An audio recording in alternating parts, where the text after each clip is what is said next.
Is there anything you would have done differently? We reported a true story.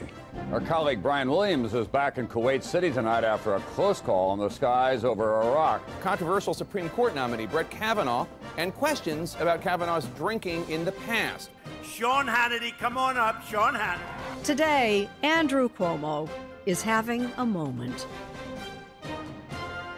Hi, I'm Eliana Johnson, here this week without Chris Steyerwalt. Welcome to Ink-Stained Wretches, where we break down what's going wrong and what's going right with the American news media. And this week, I have with me our friend Christine Rosen, who is media columnist at Commentary Magazine, but more important than that, one of the Commentary Magazine. Are you 4 or 5 now? Well, we're 4. We try to do 4 a day, and then we have like a pinch hitter in Seth Mandel, one of our newer members. So yeah, there's 5 of us, but we try to stick to 4 at a time. Member of the Daily Commentary Magazine podcast and a senior fellow at the American Enterprise Institute. And before we get started, just a heads up for routine-oriented people that we're going to dispense with our regular format this week because we really only have one front page, one obsession. Well, we have favorite items and maybe a little bit of style, but we're just going to talk through, since we're making up for 2 weeks, all of the news coverage of President Biden's age and acuity, and do this a little bit more casually. So we'll welcome Christine. Thank you for being here. Thanks for having me. Really appreciate it. I wanted to start off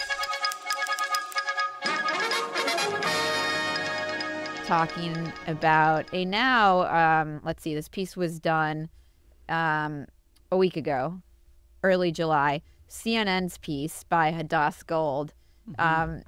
So about a week after the debate, Biden's mental fitness could have been better covered leading up to the debate, some White House reporters acknowledge.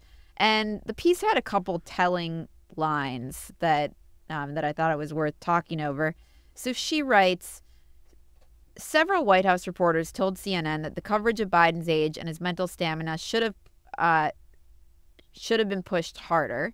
They cited several difficulties in doing so before the debate, from the obvious political motivations of sources who either want to protect Biden's image or project a certain image, to the blowback from pursuing such reports, especially from the White House and Democrats. Biden's age was also a right-wing talking point for years, something the White House was quick to point out to reporters, which may have inadvertently turned off any serious investigation. Where to begin? Where to begin? You know, it was amazing that she cites the blowback of pursuing these reports as a reason they weren't pursued, when that's actually the job, to pursue the truth in the face of whatever blowback there is. And she says the blowback from the White House and Democrats. Well, those are the people in power, so those would be the people pushing back on your reports. And notes that this was a right-wing talking point, and so is the right ever right? Can you ever write anything that plays into that? And then I saw, people are commenting on Twitter that, and I was on on Kara Swisher's podcast with Stephanie Ruhle, who was saying, well, some of the cheap fakes were fake, and so people were raising the question, like, well, how, like, this is an impossible thing to cover. Right. Well, so what struck me, and I think struck a lot of us who have followed Biden's presidency with a little more, let's say, healthy adversarial tone, is the realization that the press corps right now, the White House press corps in particular, is really scrambling to not exactly cover their tracks. I don't think there was a conspiracy afoot, as some have alleged, but I think that they have never, ever had a healthy adversarial relationship with this White House. So he has had very few press conferences, the fewest, I think, of any president in the modern era. He's often completely scripted when he does talk to the press. We've seen these images of him with cards with the questions he's going to ask the reporter, which reporter to ask. And you sit down in this chair. You walk. Here is a picture of where you'll walk from behind the curtain to the podium. I mean, the kind of handling that they've tried to downplay as normal, but I think most people understand isn't. So None of us were surprised. He did do 2 Super Bowl interviews. Exactly, which is free in an election great year. Free press. It reaches a ton of people who might otherwise never think about politics. So clearly this is not an available White House. And really healthy reporters would look at that and say, why? I, as you know, have this obsession with the fact that he spends, a good chunk of his presidency at his beach house in Delaware. There are no public records about who comes, who goes. So we've been told this constantly contradictory message of, well, he's working while he's there. Well, that's great. Well, then the public should know who he's meeting with and working with. That's just how we work. As a democracy, we should know. But we don't. And so now those questions are being asked because they're related to his ability to perform the job now. But that's really late. Most of us were asking these questions a lot earlier, and I think the press corps is kind of caught having to either acknowledge they should have done that earlier and been tougher on this White House, or they're trying to make excuses for why they didn't. The pointing to the whatever, I'm sure some of these videos were deceptively edited. Mm-hmm. Frankly, I'm not even concerned about that because just watching the actual live footage, you can see that there's something concerning happening here. But the press has acted like it's impossible to say. There are deceptively edited, misleading videos out there. Nonetheless, the live footage or the real footage showed the president doing X, Y, and Z. That it's really impossible to distinguish between these two things and say, nonetheless, this is quite concerning. Right. Well, and he's tripped and fallen. We all noticed the change of shoe wear. There've been they're hardly subtle hints. I mean, and what would have been better for them, I think, is to be very transparent and upfront and say, he's 80, he's got arthritis. We put him in these shoes so he doesn't fall. Because as you've seen, he's tripped a few times. That, I think, people would have accepted because it was an acknowledgement of some of his normal human frailties rather than he's turning cartwheels behind the scenes, which is what his press secretary wants us to believe. It reminded me of covering Thad Cochran's race. He had a primary down in Mississippi in 2014, and Stuart Stevens was the guy running that race. And Cochran would be walking just like Biden with these like little pity pat kind of shuffle steps, and he was in his 90s maybe. And Stu Stevens would be like, I just can't keep up with the guy. I can't keep up with the guy. It's like a classic political operative, BS thing to do. So I was so struck by this next pair of stories put together. Before the debate, the Times put out a story, how misleading videos are trailing Biden as he battles age doubts. And they referred to the rash of videos showing Biden doing obviously concerning things. The flurry of clips released this month is a fresh reminder of the steep, multi-front, and evolving challenge that Mr. Biden, 81, faces in convincing voters that he's spry enough to serve another term. Some of the videos of Mr. Biden circulating during this year's campaign are clearly manipulated to make him look old and confused. Others cut out vital context and portray him in a negative light, a process sometimes known as a cheap fake because it requires little expense or technological skill to create. And then after the debate, the Times, in a piece with the headline, Biden's lapses are said to be increasingly common and worrisome, they write, by many accounts, as evidenced by video footage, observation, and interviews, Mr. Biden is not the same today as he was even when he took office 3.5 years ago. The White House regularly releases corrected transcripts of his remarks in which he frequently mixes up places, people, or dates. And nonetheless, they get down into the piece and they're still hanging on to this cheap fake thing where they say, at one point, Mr. Biden appeared to wander off from the group of leaders at the G7 to talk to paratroopers, and the Italian Prime Minister, Giorgia Meloni, came up behind him and gently brought him back. A clip of the event that went viral had been edited to make it appear Mr. Biden had just walked away. In fact, he was greeting a paratrooper, but the image suggested he needed guidance from the hosts.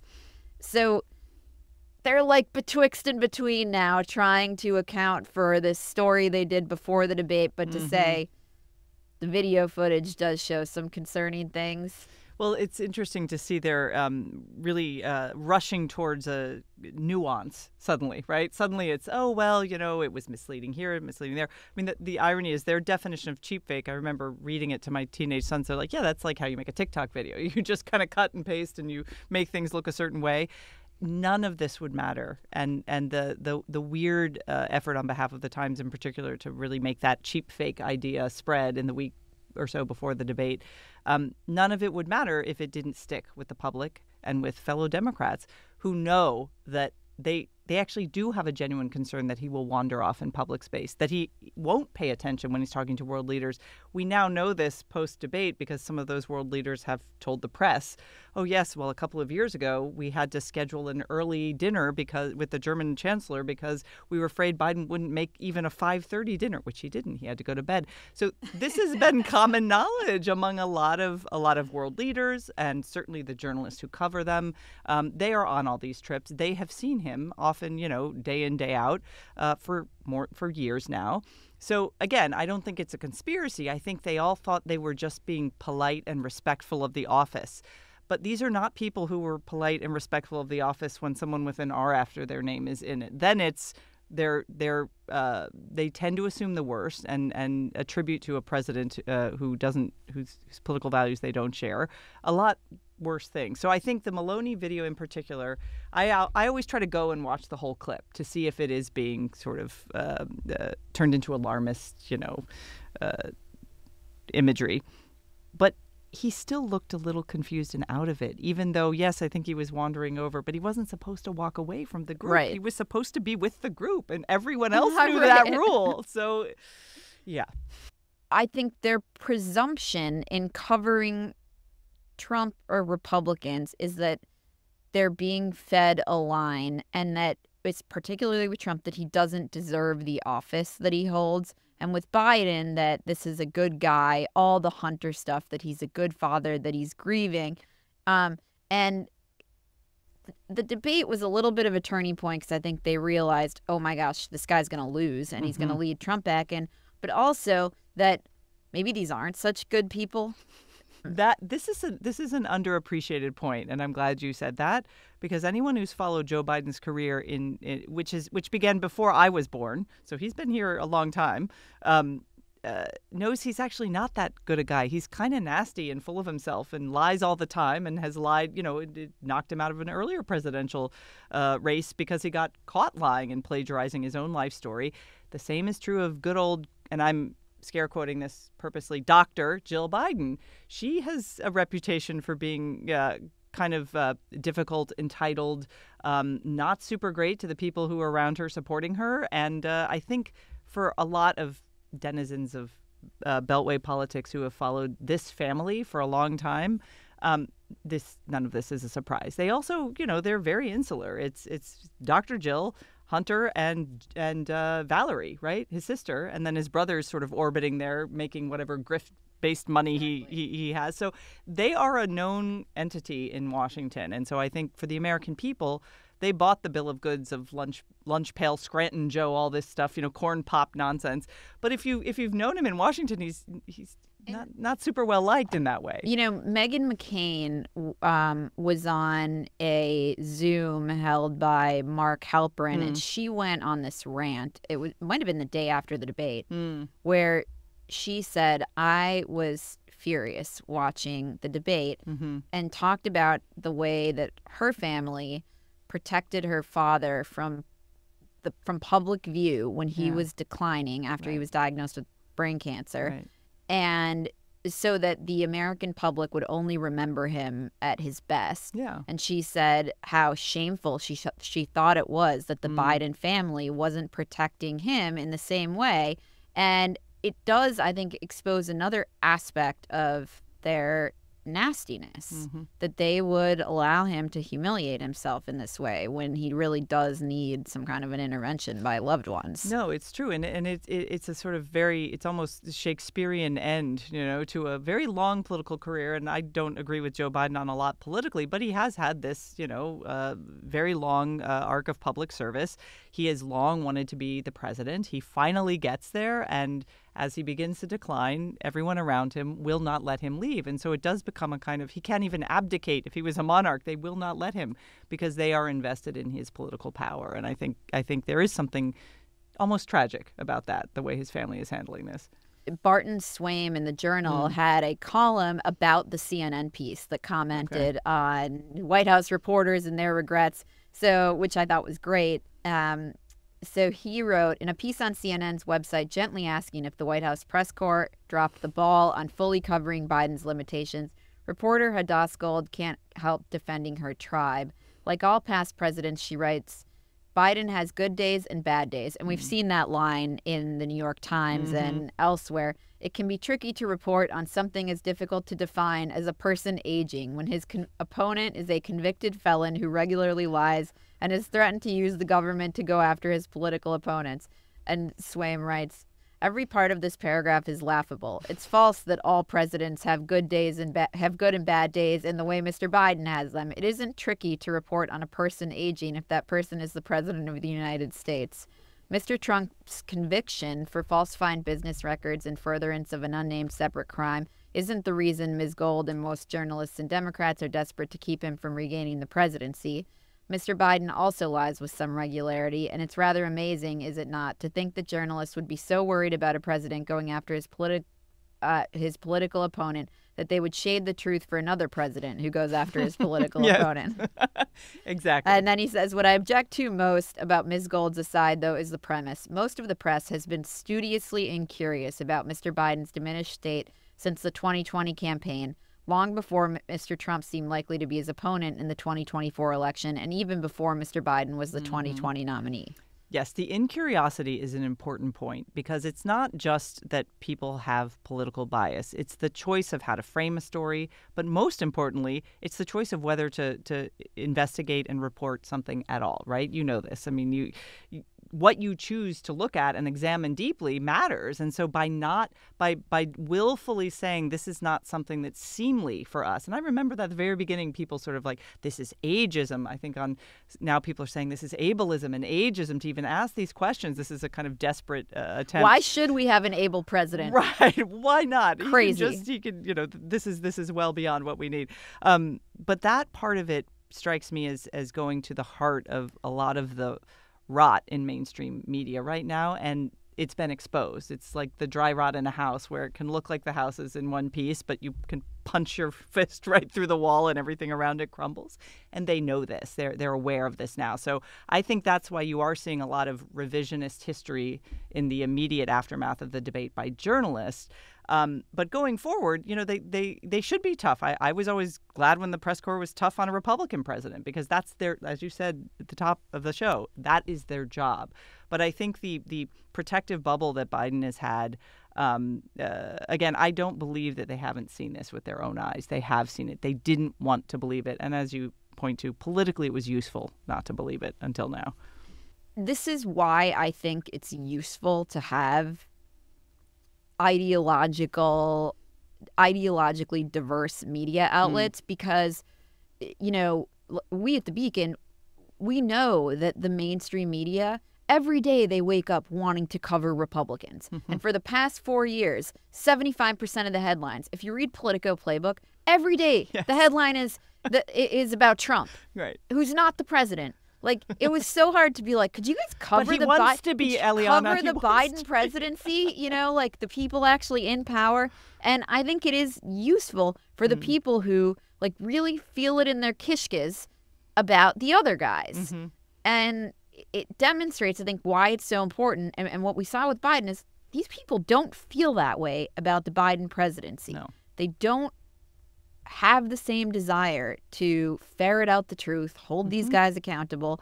But it does speak to, I think, to the uses and the public good of having a, ideologically diverse media outlets. Well, and one of the moments that I think historians of this era will look back on is the Her report was sort of the first. I saw that as the first crack in the dam because a lot of the instant response, this was the report where, the transcript couldn't be released and Her said, I'm not going to prosecute further because the president is a sort of old man who can't quite, that a jury would view him as a well-meaning elderly man with a poor memory. Exactly. That, besides being perfect T-shirt swag opportunity for the Trump campaign, if Joe Biden stays in, was actually it showed that he was trying to do his job, right? He has prosecutorial discretion. He used that judgment, used that discretion to say, look, there's some stuff here, but I wouldn't be able to get a conviction. the media isn't exercising its judgment and discretion in the same way. And that was revealed when Hur did this. He was tarred as a right-winger, which is kind of crazy. And he's owed an apology. He really is, because he did his job well. He got absolutely pummeled for it in the press. And he was unfortunately proven correct. I wanted to talk a little bit about Axios had a piece that was sort of amazing. Biden's credibility, behind the curtain, Biden's credibility crisis. And this came just a week or so after the debate. And this is Jim Vandehei, Mike Allen, and they say President Biden has lost more than broad Democratic support since his bad debate. He's bled credibility with the media, lawmakers, top officials, and even his own staff. Lawmakers and top Democrats feel duped by Biden, his press office, his campaign co-chairman Jeffrey Katzenberg, his top aides. They all promised the president was sharper than ever. The media might be Biden's biggest problem of all. It is a fair conservative critique that many reporters ignored obvious signs of cognitive decline. So I'm not really sure how that would be Biden's credibility crisis. Right. It's the yes, media's. There are exceptions. And the Axios writes, yes, there are exceptions. Axios, the New York Times, the Wall Street Journal. But one tell, rarely did other outlets follow our exclusive reporting on accommodations for Biden's aging, shorter hours for public appearance, fewer improvisational or late-night moments, and the rise in handlers and devices to help avoiding tripping and falling. Some reporters enabled the White House by piling on reporters on social media who questioned Biden's lucidity. And this is one thing I wanted to talk about because it's something I've heard privately from two different reporters who have covered this White House, which is the White House press corps is such a herd. And when you're covering a White House, it's so time consuming. They all hang out together.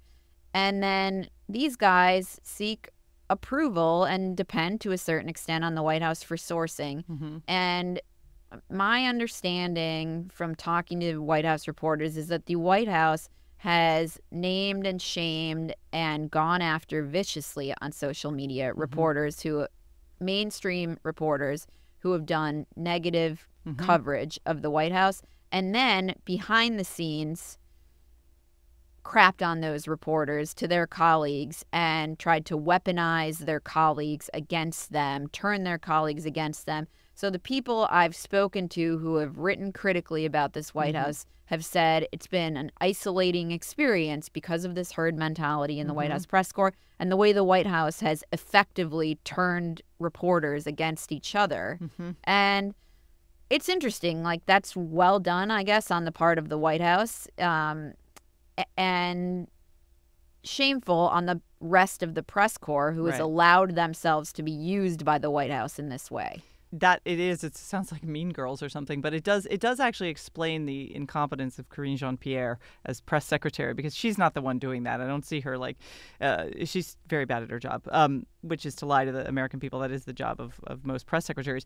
But that Axios story annoyed me for some reason, in part because it gave. It allowed people like Peter Baker at New York Times and other reporters who had been completely credulous, happy to write these stories with, multiple people on the byline about how right-wingers were weaponizing, doctored videos to make Biden look old, and say, Baker's like, no one's going to take anything at face value, that's for sure. I'm like, that, again, to go to your point, this should be the theme of the show. That's their job. They're never supposed to take anything that people in power say at face value, because people in power have motives that might not be the same, that might be harmful to the American people, might be lies, might not be something that, a democracy should support. And they knew how to do that job when Trump was in the White House. So it's not as if they suddenly forgot how to do that work. So the Axios story did kind of make me chuckle. They have had some people look at things like, why is he wearing these shoes? Why is he going up the small stairs? But the distinction is between the president's physical limitations that you could see him report on and an actual cognitive issue, which is now what they're on after the debate. Right. And the physical deterioration, obviously, and as you've said, a lot of the gaffes that we have all watched him do for the last few years, should have prompted those questions about the cognitive deterioration. And that's what they did not want to get anywhere near. They are not going to touch that. And I completely believe that this White House was manipulating and trying to weaponize the press corps against each other. That Which makes perfect sense.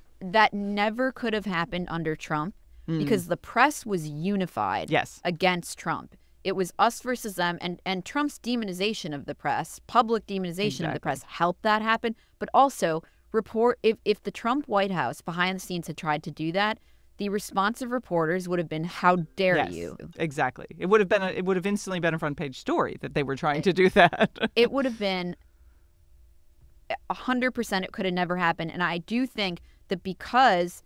Also behind the scenes, and you can see this on Instagram. If you look on Instagram and you follow these reporters, because they are friends with the White House aides, because they vacation with them, they swim in the same water, hang in the same social circles, it is effective for the White House to say, this guy's story was wrong. It was screwed up. Like, he's causing problems for us. They were more able to do it. I'm sorry, but, like, the White House reporters were not hanging out with Sarah Huckabee Sanders. That's correct. Or, Hogan Gidley. Right. It's just a huge difference. Yes. And interestingly, for the capital D saving democracy people on the left, ironically, the adversarial press corps is one of the important. I mean, this is why they laud themselves as so central to democracy, and they actually have been aiding and abetting one of the most untransparent and if it's proven that they knew of his cognitive decline in particular and have been covering it up, one of the biggest cover-ups in a presidency since Nixon. I mean, this is a big deal if this comes out. Of course, they've been covering it up in certain ways by limiting his public appearances and handling him in these ways.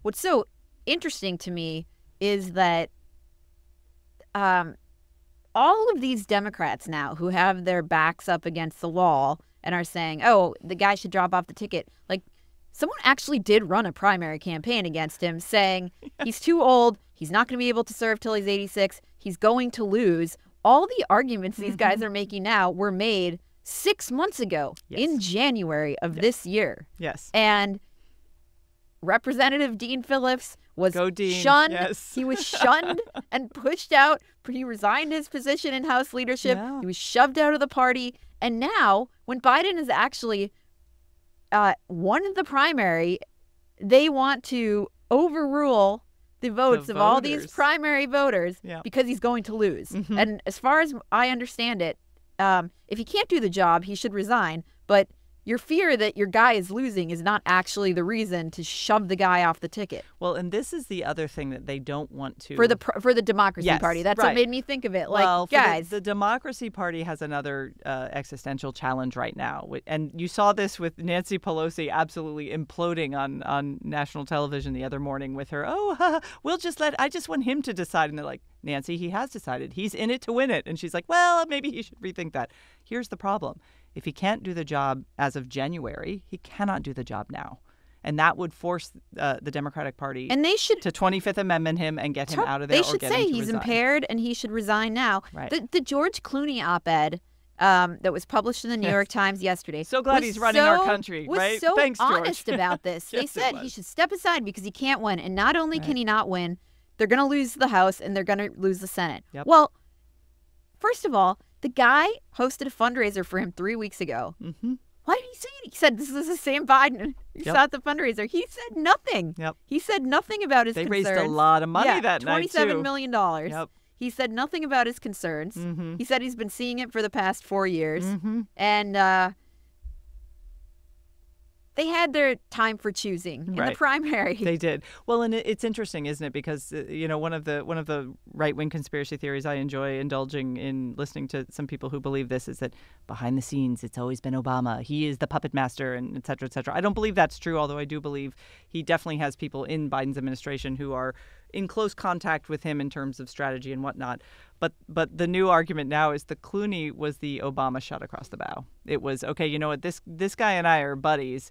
I can't say this, but I'm having someone publicly say this. We know the White House tried to get that op-ed by Clooney killed, and there was didn't reporting work. This morning, I read in Playbook that Clooney spoke to Obama before publishing it, and while Obama didn't push him to publish it. He didn't say don't do it. Right, exactly. And so that's the weird little dance that Pelosi, Obama, a lot of these guys are in right now, right? It's how do we kind of get him to do. It really is like dealing with a willful child. It's like, how do we get him to internalize the message that we all know to be the case, but that he doesn't want to do yet, because you can't force him. And that his wife won't tell him. And that his wife won't tell him. Kid. And his felonious son, who is now his new gatekeeper. I mean, it is, again, this is where it becomes Shakespearean to me, is that the family dynamic here is quite something. Well, there are a couple other stories I wanted to talk about. The first is the White House providing questions to the two African-American radio interviewers. Who got fired. Yes. Of the interview. And the second was the Parkinson's expert visiting the White House several times. And the New York Post broke that story. So let's start with the White House providing the questions to the radio interviewers. That broke when the radio host went on MSNBC and said, hey, yes, the White House provided me these questions and I asked them. And there was sort of fury at the White House, which I was sort of puzzled by. Clearly they've done this before. That was my first thought. Is like, this really isn't a shot. I mean, was it Sage Steele? There was another reporter who had interviewed him who said, yes, they heavily vetted the questions. A second interviewer came out and said this. So the New York Times writes, the questions asked of President Biden by two radio interviewers this week were provided in advance to the host by members of Mr. Biden's team, one of the hosts said Saturday morning on CNN. I mean, I don't blame the White House. It's a stupid thing to do after the debate when there's a lot of scrutiny on this and when it was likely to come out. I do blame the hosts for asking the questions provided by the White House and then be clowning themselves by admitting it. I mean, I'm glad they told us. Right. But I was sort of puzzled by the fury at the White House for doing this, as opposed to the interviewers for not doing their jobs and actually doing the White House's job.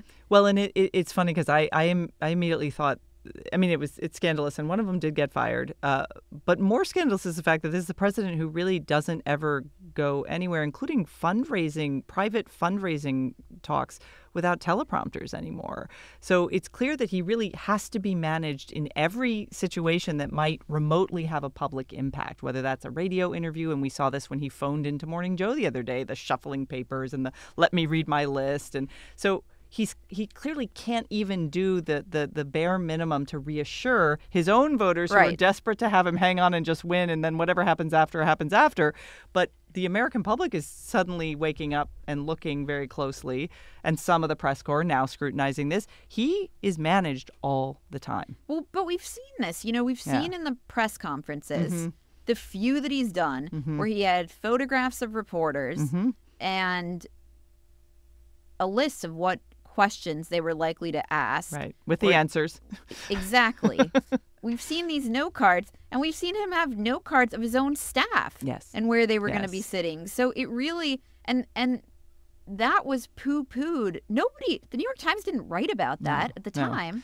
No, it was poo-pooed. You know, so my favorite, and I annoy my colleagues at the Commentary podcast with this, but my favorite moment was the Easter Bunny moment. This will prove another important moment in the history of the Biden presidency. There have been a couple of times where he's gone off script or wanted to be good old Joe Biden who knows everything. So one was that disastrous press conference after the really, really terrible withdrawal from Afghanistan. He went on and on. He was saying all kinds of stuff that clearly, you know, he was getting in over his head, and he didn't stick to the script. Afterwards, evidently, a couple of reporters said Jill Biden, Dr. Jill, just tore into his staff for letting him talk. He's the president of the United States. He was being asked questions about where American lives were lost. We lost military members of the military in that withdrawal. It's obviously a huge international incident. And she was yelling at them for letting him stand at the podium for too long. The second was this Easter egg roll at the White House a few years ago where somebody called him over, and this was already a crowd that obviously had been vetted. And he starts, they had asked him another foreign policy question. And we all know that Joe Biden does believe himself to be one of the greatest minds when it comes to foreign affairs. In theory, in practice, that has not been the case.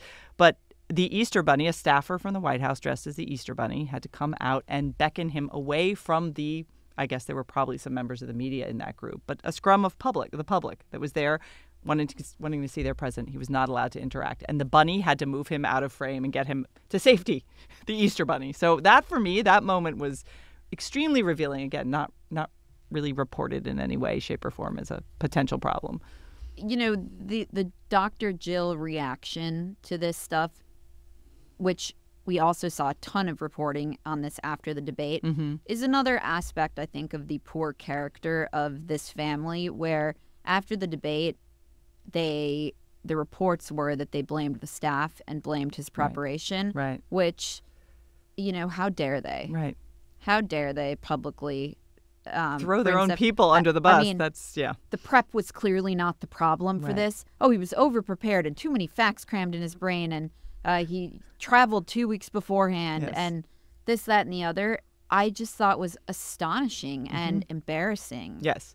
For the president of the United States to ever blame anybody else for anything is embarrassing. That's what the phrase "the buck stops here" It's is supposed to mean. embarrassing. Well, the Dr. Jill, I've long been fascinated by Dr. Again, I say this with heavy dose of sarcasm. Jill. She has an EDD, Yeah. and her thesis was like 100 pages. And the excellent Andrew Stiles did a wonderful read of it when she was boasting about being called doctor. But I have friends on the Hill who worked with her when she was second lady, and she's quite imperious. She insisted in every meeting that her staff would correct people who did not refer to her as Dr. Biden, Dr. Biden. So she clearly has a need for a lot of the trappings of power. And it has enjoyed the trappings of power. She's been on the cover of Vogue 3 times. I was about to say the Vogue cover this- couldn't have come at a better time, This right? was fantastic, right? She's wearing this all-white, $5,000 Ralph Lauren coat looking off into the distance. And it's like, we will decide our future. And everybody's like, boy, that's a real royal we there, Dr. Jill. But again, I think this is also someone who has not been subjected to true criticism of her role in a way that tons of other first ladies have been, including Michelle Obama, who really did get a rough ride at first. Dr. Jill has seen herself as much more able to get into the scrum, I think, because she thinks she learned the lessons of Hillary Clinton, but I don't think she did. She has long interjected herself into policy discussions, and particularly with regard to presidential staff. That is not her role. It's the president's job to discipline his own staff, not the first lady. And I think it's interesting that she has taken on that role almost from the beginning. Well, now we learn in reporting that it is actually her staffers who are shielding him. Yes. It's Annie Tomasini and a couple of others who are Her on the chief of members staff, of the too. First Yes. Lady's staff. Anthony Anthony Bernal, Yes. who are his closest handlers, which is, Yes. I think, extremely interesting. And that's been very, very good reporting. Yes, that was good. And I think Axios broke a couple of those stories. that have revealed which were, her yes, role Yes. in this. So I wanted to talk about this, and this is our last real news story here, but this story about the Parkinson's expert visiting the White House, because it first appeared in the New York Post. John Levine wrote it up, and it was very interesting. And then the New York Times wrote it up. And when I saw it there, I thought, this is an example of a story that would never, ever have been picked up by the New York Times before the debate, because it's totally circumstantial. Right. We don't really know why the guy was there. And I found that fascinating. So the Times picked up a tabloid piece that is circumstantial about the president's health, and they write, the expert, Dr. Kevin Kennard, is a neurologist who specializes in movement disorders and recently published a paper on Parkinson's. The logs released by the White House document visits from July 2023 through March of this year. More recent visits, if there have been any, would not be released until later under the White House's voluntary disclosure policy. And then I saw a Substack post from a Washington Post health reporter and my former Politico colleague, Dan Diamond, which was fascinating. And he wrote that the Post knew about these, and they chose not to run a piece because they saw that the same doctor, Kevin Kennard, made frequent visits to the Obama White House. And he pulled the records and showed, here the guy was going every month into the Obama White House. So they actually thought this was not noteworthy. And when I read this, I thought, that's really interesting. And if I saw that, that actually would have given me pause about reporting this out as like it's something special about Biden. Right. And it made me think of your point about who's going to the beach house. And if something was really happening, would they let this be released in White House records if this is actually a cover-up? So I really appreciated the Stan Diamond Substack post that I thought did add color to something and to say, maybe this isn't what we think. The question I had, it's true, and I think that provided some needed context. But what we haven't gotten is a straight answer from the White House about what he might have been doing there, in the sense that, so there was a bill that this Parkinson's bill, which came out.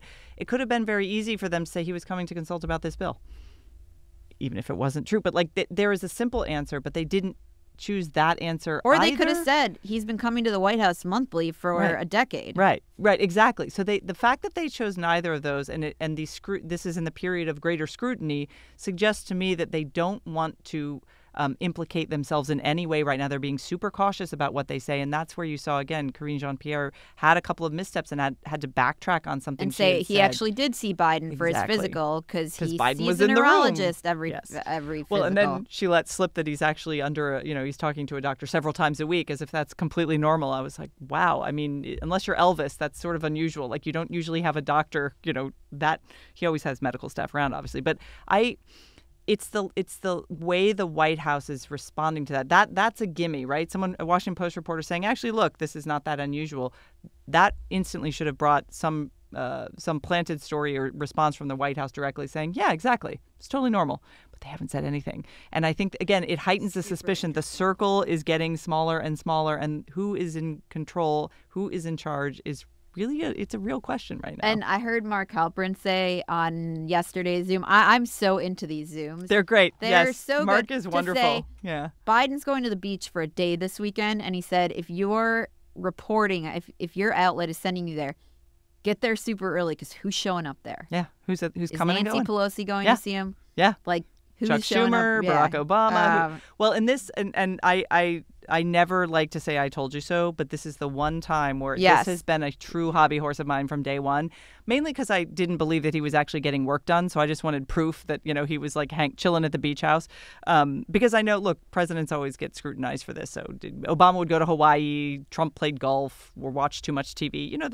But that's a healthy thing. In a democracy with as large a nation that you're governing, the people should be very curious, almost prurient in their interest about how you spend your day, because you're in charge of us. You're in charge of this country.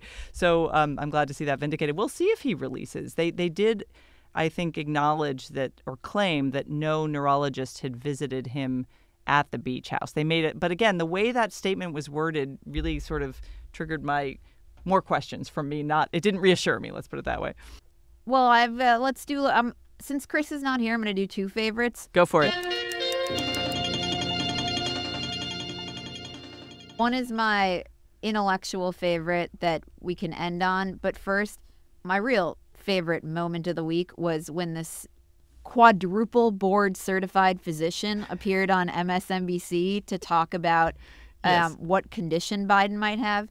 So my first question to you is, as somebody who's a neurologist, what you've seen from the president over the last 2 years, what you saw at the debate, the last few interviews, the way he speaks, the way maybe he walks. Have you noticed anything that gives you a red flag as a doctor? Oh, yeah. I see him 20 times a day in clinic. I mean, it's ironic because he has just such classic features of neurodegeneration. I mean, word finding difficulties, and that's not, I couldn't find the word. That's from degeneration of the word retrieval area. Tell me if I'm wrong here. It's very hard to diagnose Parkinson's, isn't it?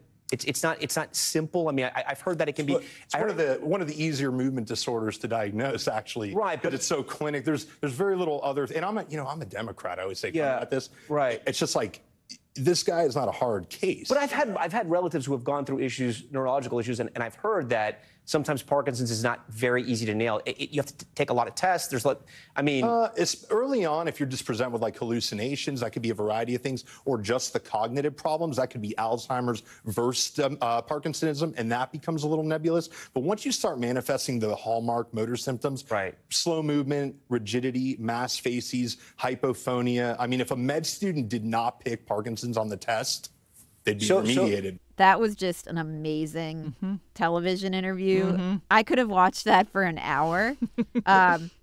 But I wanted to end on our friend Jason Willick's column in the Washington Post, which I think does not really about Biden. Right. But it gets to what's underneath all of this. It's kind of about the psychology of groupthink and herd mentality.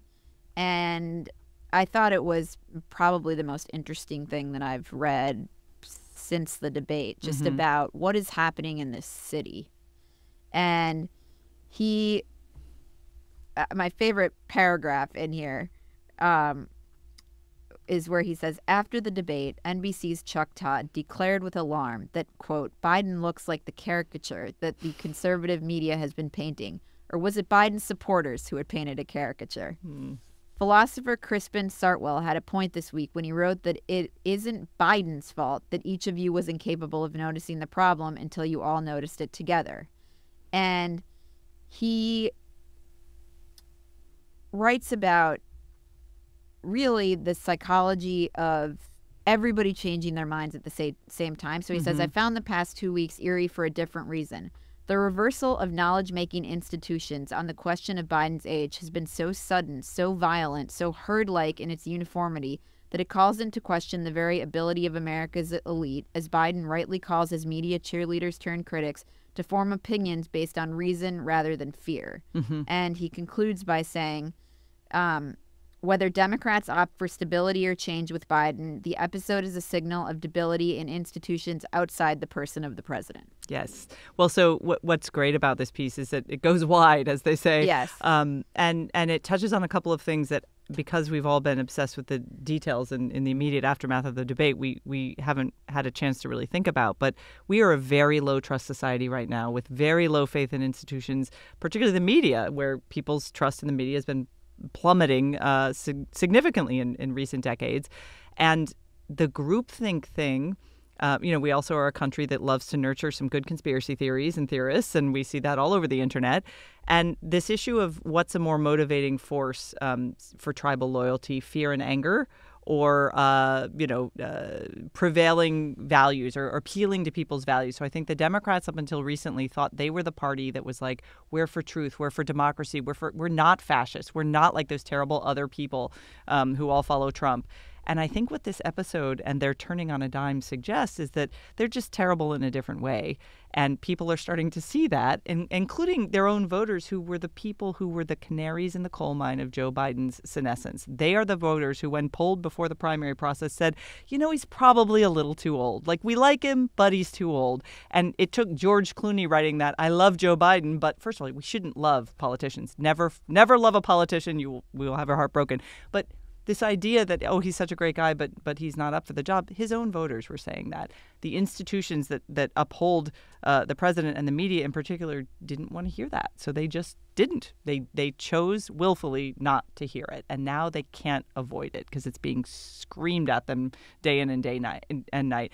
And it will further erode trust in these institutions, as in a sense, as it should. I mean, the noble lie, which we saw, dispensed many times during the COVID pandemic by powerful people in powerful institutions, eventually outs. And the result is that you might have, a moment of calm. The mob is calm and does what their betters tell them to. But once they find out they've been had, boy, the anger and the backlash will be severe. I wanted to close on the most adorable letter, reader mail that we got.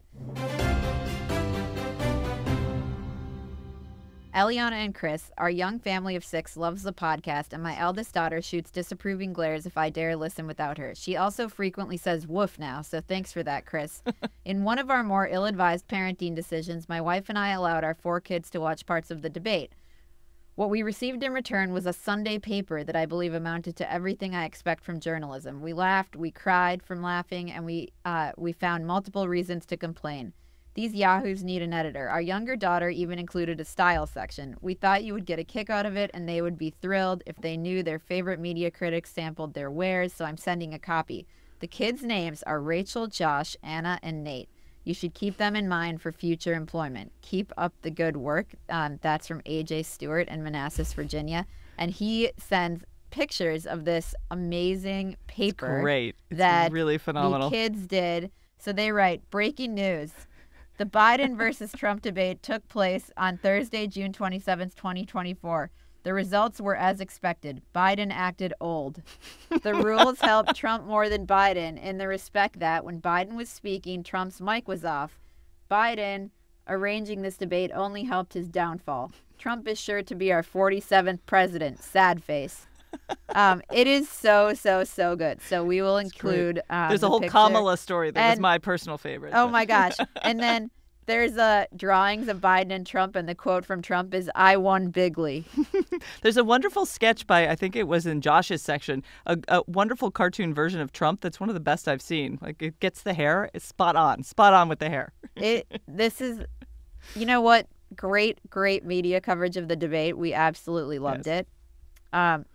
That is all the time we have for the news about the news. If you have a story you want us to talk about, email us at wretches@nebulouspodcast.com.